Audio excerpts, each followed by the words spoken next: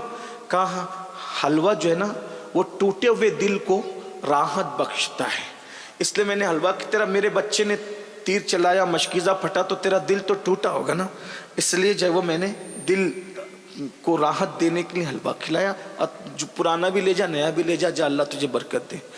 اب بچے کو کچھ نہیں کہا وہ بزرگ نے، یاد ہم تو بچے شرارت کرتے تو انہی کو پیٹتے رہتے، ان کو پیٹنے والوں کبھی اپنے آپ کو بھی پیٹو، کبھی اپنی قسمت کو، اپنی تقدیر پہ بھی غور کرو نا، اپنی کرتوت پر بھی غور کرو۔ بچے کو کچھ نہیں کہا، گھر میں آئے، بیوی کو کہا فرما بردار بیوی بتاؤ جب یہ تمہارے پیٹ میں تھا تو تم نے کیا کیا کھایا تھا، لقمہ تمہارا کیسا تھا، یہ بتاؤ۔ حضور میں نے تو حلال کے سوا کچھ نہیں کہا۔ میں تمہیں مہلت دیتا ہوں، سچ بتانا ورنہ سزا ملے گی۔ بہت غور کیا، جب جان پہ بن آئی، پریشان ہوئی تو بہت غور کیا، کہا حضور بات یاد آ گئی، غلطی ہوئی، بہت بڑی غلطی۔ کہا کیا؟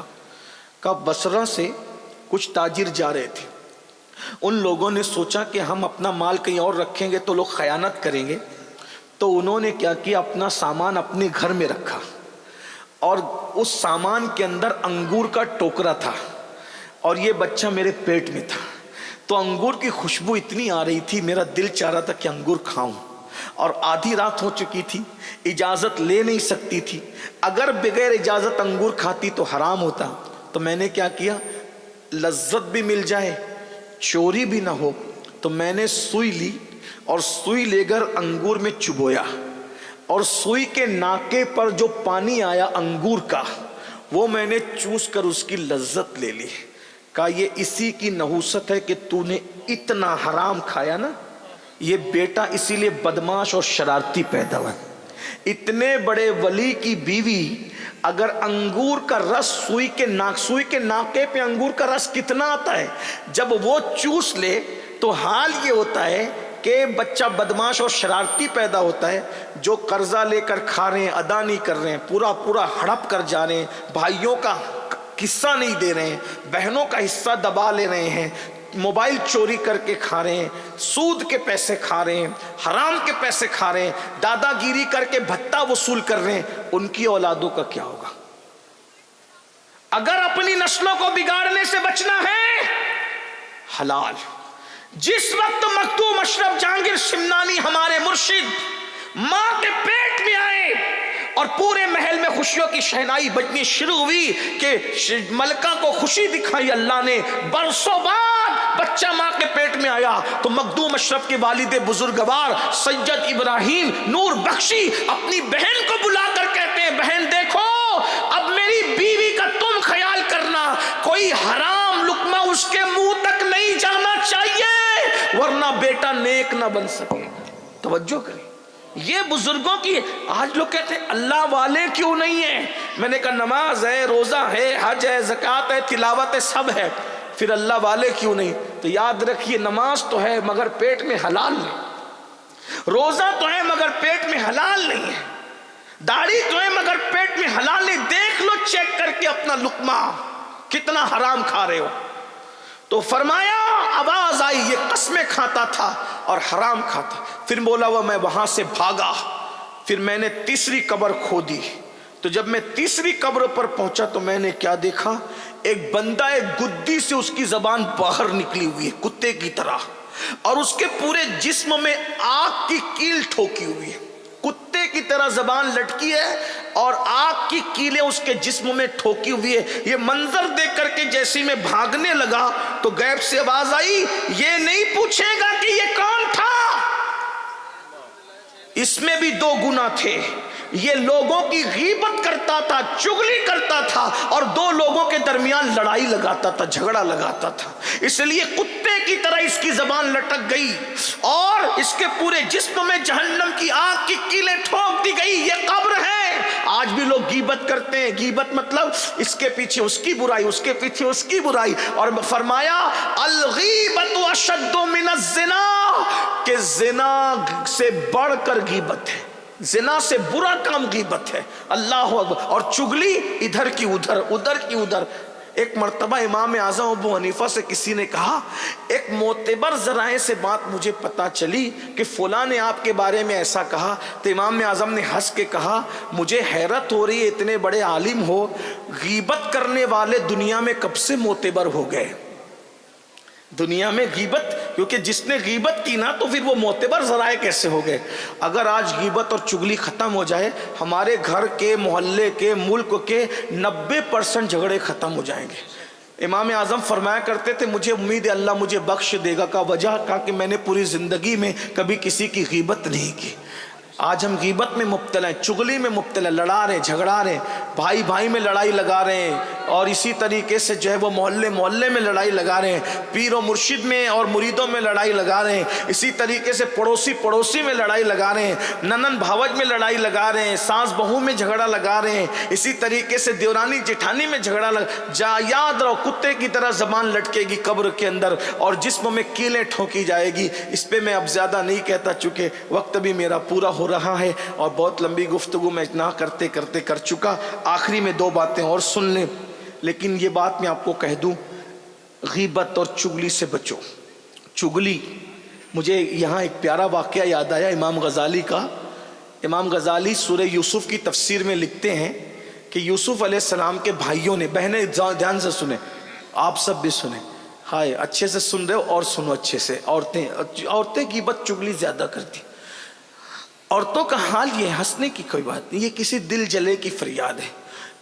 4-6 ملے گی, اس کی خوب برائی کرے گی, اور آخری میں ہٹتے ہٹتے کہے گی اللہ توبہ استغفر اللہ. جان دو بھائی, ان کے اعمال اس کے ساتھ, اپنے اعمال اپنے ساتھ. اپنے تو کسی کی غیبت نہیں کرتے, تو اب تک کیا کر رہی تھی؟ بعض عورتیں تو کہتی اللہ توبہ میری بہن, میں غیبت کرنے کے لیے نہیں کہہ رہی ہوں, میں تو بتانے کے لیے کروا رہی. یہی تو غیبت ہے. ایسی رابعہ بصری بنتی ہے گناہ کرنے کے بعد بھی کہ جس کی کوئی حد نہیں. اللہ کی پناہ, عورتوں کو دین سیکھنے کی ضرورت زیادہ. ایک عورت اگر دین سیکھ لے, 4 مردوں کے لیے جنت میں جانے کا ذریعہ بن جائے. عورت دین سیکھ لے, باپ کو سنوار سکتی ہے, بھائی کو سنوار سکتی ہے, بیٹے کو سنوار سکتی ہے, شوہر کو سنوار سکتی ہے. اور ہمارے یہاں سب سے زیادہ کمزوری دین کے معاملے میں عورتوں میں ہے. بہرحال, تو یوسف علیہ السلام کے بھائیوں نے یوسف علیہ السلام کو بہت مارا پیٹا اور کنویں میں ڈال دیا, اور بکری کے بچے کو ذبح کیا, اور اس کے خون میں کرتا لت پت کر کے لے کر آئے, اور ساتھ میں ایک بھیڑیا بھی پکڑ لیا. بولے ابا بھائی کو بھیڑیا کھا گیا, اور یہ کمبخت بھیڑیا تھا, اس نے کھایا. حضرت یوسف علیہ السلام کا کرتا حضرت یعقوب علیہ السلام نے دیکھا تو آپ روتے روتے ہنس پڑے, کہنے لگے کتنا ہوشیار تھا نا وہ بھیڑیا, کہ پورا یوسف کھا گیا اور کرتا بھی نہیں پھٹا. انسان کو کھائے گا تو پہلے کرتا پھٹے گا نا, کرتا صحیح سلامت ہے. اور وہ روتے ہوئے آئے, ہم نہ تھے, ہم نہ تھے, ہم نہ تھے. اسی لیے امام غزالی کہتے ہر رونے والے پر اعتماد مت کرنا, کیونکہ یوسف علیہ السلام کے بھائی بھی روتے ہوئے ہی آئے تھے. آپ کہیں گے کیا رونا برا ہے؟ میں نے کہا برا نہیں ہے, رونا برا نہیں ہے. رو یعقوب بھی رہے تھے اور رو بھائی بھی رہے تھے, دونوں کے رونے میں کیا فرق تھا؟ یعقوب کو محبت یوسف رلا رہی تھی اور بھائیوں کو رونا نہیں آ رہا تھا, وہ رونے کی ایکٹنگ کر رہے تھے. تو محرم میں بھی 2 لوگ روتے ہیں, ایک طبقہ رونے کی ایکٹنگ کرتا ہے اور ایک طبقہ محبت حسین میں روتا ہے. تو محبت حسین میں رونا عبادت ہے, لیکن ہم نہ تھے کی ایکٹنگ کرنا یہ خیانت ہے. ایک بات یاد رکھنا، اس لیے ہر ایک کے رونے پر پگھلنے کی ضرورت نہیں ہے. بھائی آئے تھے روتے ہوئے، بہرحال تو حضرت یعقوب علیہ السلام نے کہا بھیڑیا کھا گیا. ہاں یہ بھیڑیا ہے، دیکھو یہ اسی نے کھایا. آپ نے روتے ہوئے کہا او بھیڑیے، میرے اتنے خوبصورت لال کو تو کیسے کھا گیا؟ تو بھیڑیے نے، حضرت یعقوب پیغمبر تھے، نبی تھے نا، ان سے بات کی. اللہ کے نبی، میں بھیڑیاں ضرور ہوں لیکن میں نے آپ کے بیٹے یوسف کو نہیں کھایا، کیونکہ مجھے معلوم ہے وہ اللہ کا نبی ہے اور اللہ کے نبی کو کھانا جانوروں پر حرام ہے. جانور اللہ کے نبی کو نہیں کھا سکتا، مٹی اللہ کے نبی کو نہیں کھا سکتی، جانور اللہ کے نبی کو نقصان نہیں پہنچا سکتے. تو اس لیے وہ تو نبی ہے، صدیق ہے، میں کیسے کھا سکتا ہوں؟ میں نے نہیں کھایا. کہا پھر کیا ہوا؟ کہا جو ہوا میری آنکھوں کے سامنے، میں نے سب دیکھا. کہا بتا کیا ہوا؟ میں نہیں بتاؤں گا. بھائی لوگ تو نہیں سن رہے تھے نا یہ سب بات، کیونکہ نبی تھے یعقوب علیہ السلام. حضرت امام غزالی لکھتے ہیں یعقوب علیہ السلام نے کہا جب تیری آنکھ کے سامنے ہوتا کیوں بتاتا نہیں ہے؟ کہا اس لیے نہیں بتاتا کہ یہ چگلی ہو جائے گی، اور چگلی اللہ کو پسند نہیں ہے. میں بھیڑیا ضرور ہوں مگر چگل خور نہیں ہوں. اللہ کو اس بھیڑیا کی ادا اتنی پسند آئی کہ اللہ رب العزت نے یونس علیہ السلام کی مچھلی کو جنت میں داخل کرنا ہے، اصحاب کہف کے کتے کو جنت میں داخل کرنا ہے، تو ساتھ ساتھ حضرت یوسف علیہ السلام کے اس بھیڑیے کو بھی جنت میں داخل کرنا ہے، کیونکہ اس نے غیبت نہیں کی. اگر بھیڑیا چگلی سے بچ جائے تو اللہ بھیڑیے کو جنت عطا کرے، اگر مومن چگلی سے بچ جائے تو اللہ اس کو جنت کیوں نہ عطا فرمائے. چگلی سے بچ نہیں کرنا، کسی کی ادھر کی بات ادھر نہیں کرنا، بہت خراب بات ہے، بہت بری بات ہے. 90% جھگڑے گھر کے ختم ہو جائیں گے. چھوٹے چھوٹے بچوں کو بھی بتاؤ کہ چگلی نہیں کرنا. چوتھی بات کہ جب وہ کہتا ہے کہ میں چوتھی قبر پہ پہنچا تو میں نے دیکھا ایک سنسنی خیز منظر تھا کہ مردے کو آگ میں الٹ پلٹ کر رہے تھے فرشتے. اس کو سمجھانے کے لیے بتاؤں کیسے؟ جیسے مرغی تندوری بھونتے ہیں تو کیسے اس کو پلٹتے ہیں، سمجھانے کے لیے کہہ رہا ہوں، یہ ہنسنے کی کوئی بات نہیں. تو ایسے اس کو مردے کو آگ میں وہ تپا رہے، جہنم کی آگ میں الٹ پلٹ کر رہے تھے اور اس کو آگ کے گوزوں سے مار رہے تھے. مجھ پر اتنی دہشت طاری ہوئی کہ میں برداشت نہ کر سکا اور میں قبرستان سے نکل کر کے بھاگا. تو غیب سے آواز آئی سن لے، یہ وہ کمبخت ہے جو نماز نہیں پڑھتا، اسی لیے اس کو قبر میں آگ پہ، جہنم کی آگ پہ. آپ تو سوچ رہے ادھر کہ مست مزے سے قبر میں سو رہے، مست مزے سے نہیں. اللہ کے رسول علیہ السلام فرماتے ہیں جب بے نمازی مرتا ہے تو اس کی قبر میں اللہ تبارک و تعالیٰ ایک گنجا سانپ مسلط کرتا ہے جس کا نام شجاع الاقرع ہے، اور وہ اس کے جو ناخن ہے وہ لوہے کے، اور وہ جس کو ایک بار ڈسے 1000 سال تک کے اس کے اندر زہر گھومتا رہے اور اس کی ہڈی ٹکڑے ٹکڑے ہو جائے. شجاع الاقرع.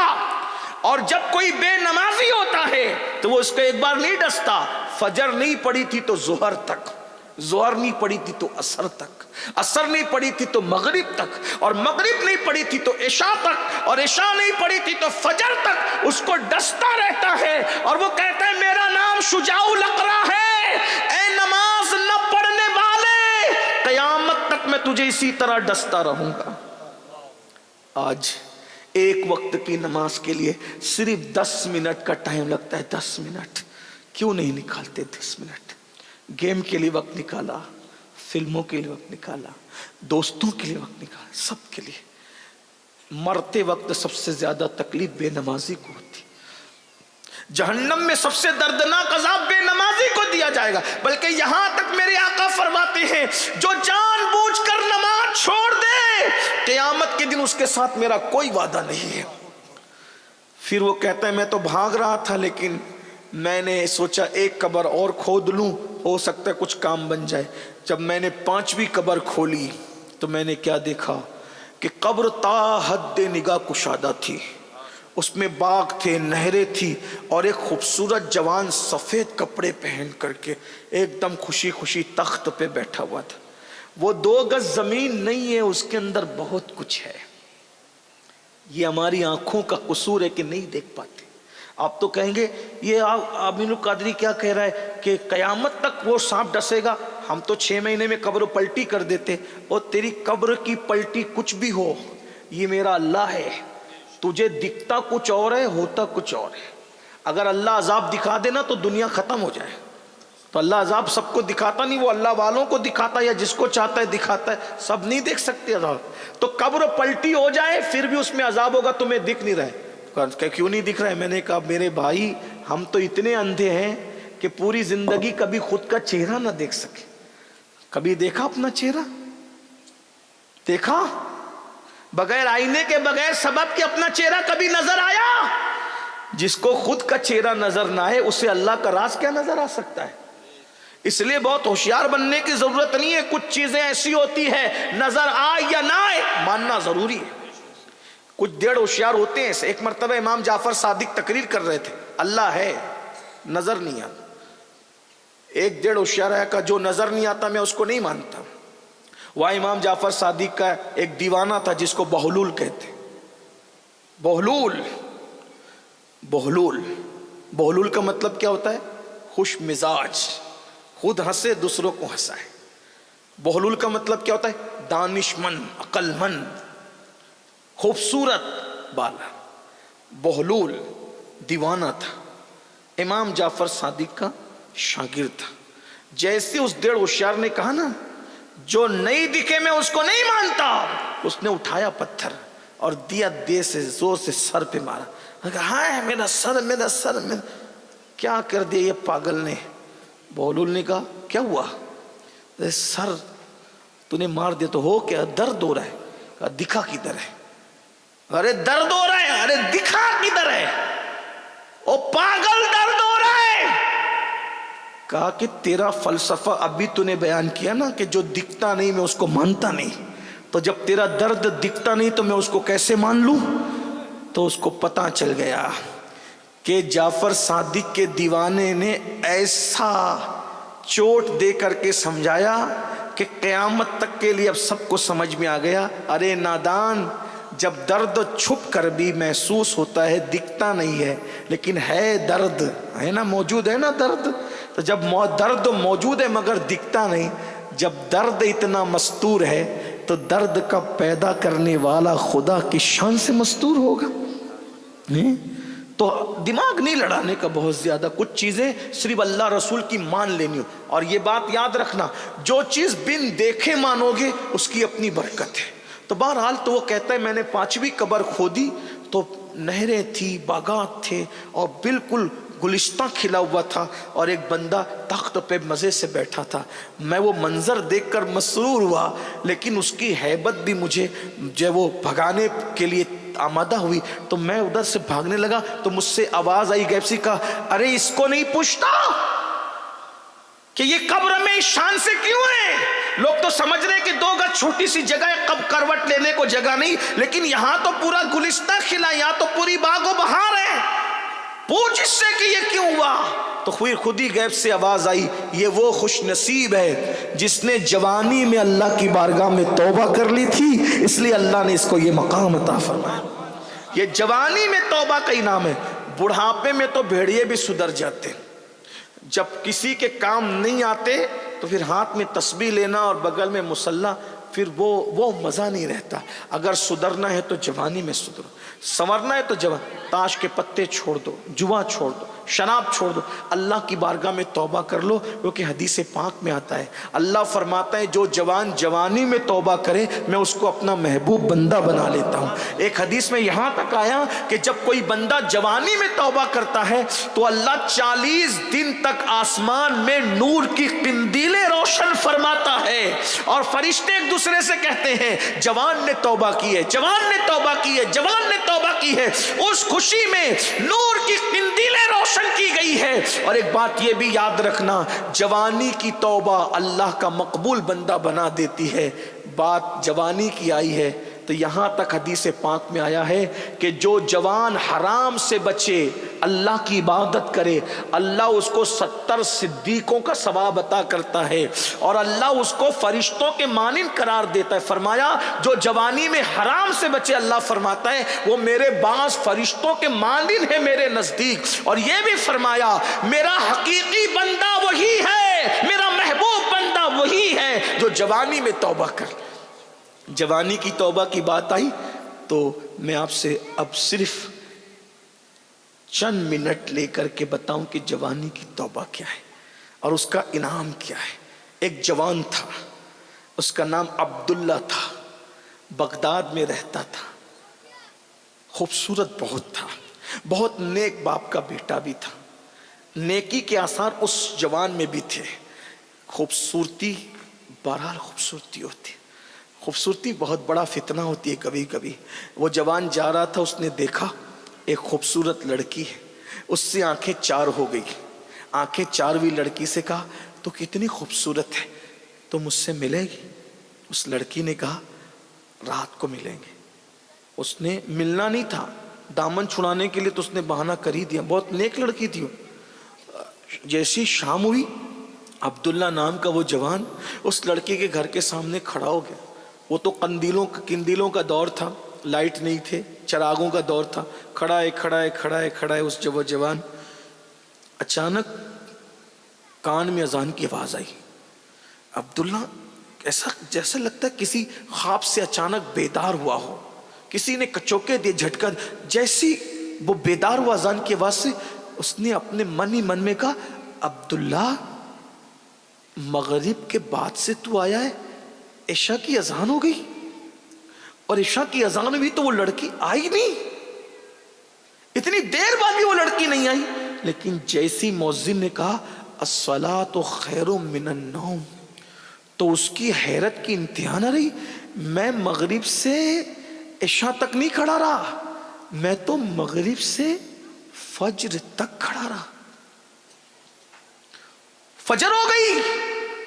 وہ ظالم حسن کی ملکہ دھوکہ دے گئی، اس کو نہ آنا تھا نہ وہ آئی۔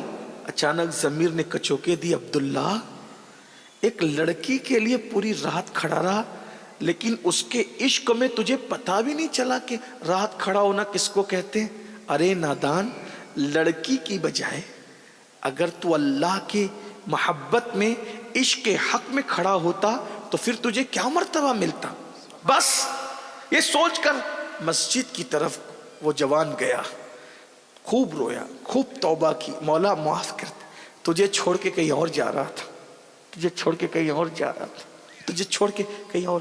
میں اپنے نوجوانوں سے کہتا ہوں، بیٹوں سے بھی، بیٹیوں سے بھی، بہنوں سے بھی اور بھائیوں سے بھی، یہ جوانی دیوانی ہوتی ہے، اس کو کسی لڑکے لڑکی کی محبت میں برباد مت کرو۔ آج نشہ ہو، شراب ہو، خودکشی ہو، یہ ساری چیزیں افیئر کی وجہ سے ہو رہی، زیادہ تر ناجائز تعلقات کی وجہ سے ہو رہی۔ یاد رکھنا، اگر دل ہی لگانا ہے تو اس سے کیوں دل نہیں لگاتے جو اللہ کا محبوب ہے؟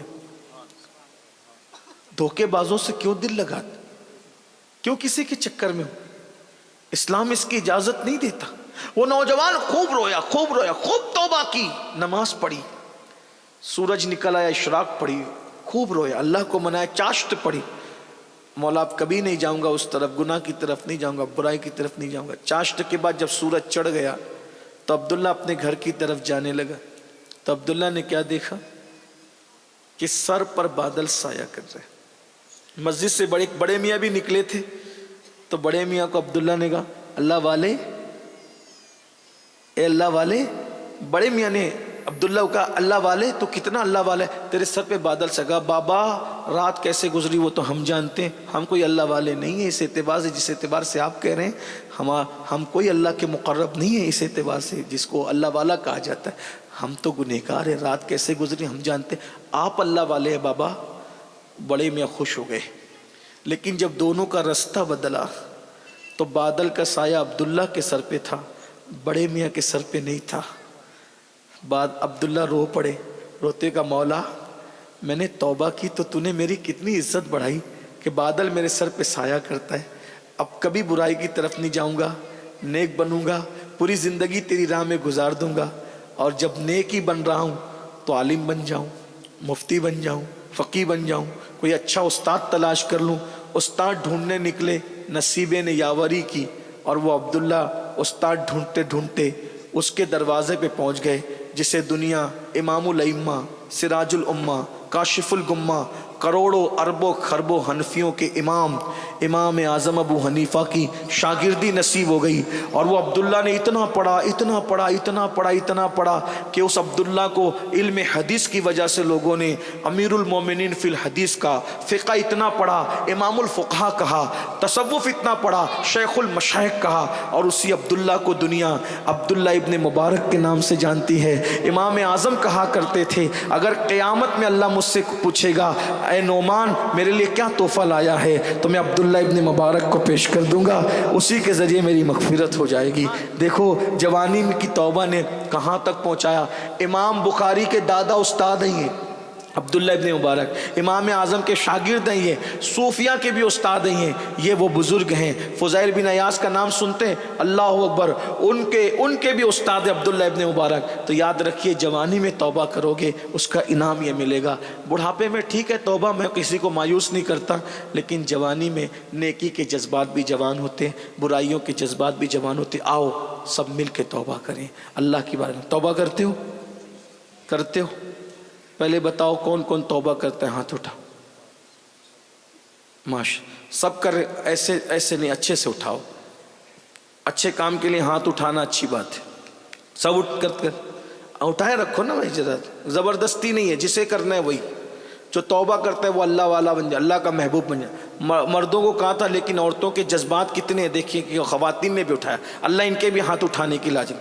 بولو آج سے توبہ کرتے ہو؟ نماز چھوٹے گی آج سے؟ بولو نماز چھوڑو گے؟ نہیں چھوڑو گے نا انشاءاللہ؟ اٹھا کے رکھیں آج، ذرا ہم بھی دیکھیں، فرشتوں گواہ بنائیں۔ نماز چھوٹے گی آج سے؟ جو عشاء پڑھ کے نہیں آئے پہلے عشاء پڑھیں گے، فجر بھی پڑھیں گے انشاءاللہ، حرام سے بھی بچیں گے، غیبت چغلی سے بھی بچیں گے۔ بولیے استغفر اللہ ربی من کل ذنب واتوب الیہ وما علینا الا البلاغ۔ السلام علیکم۔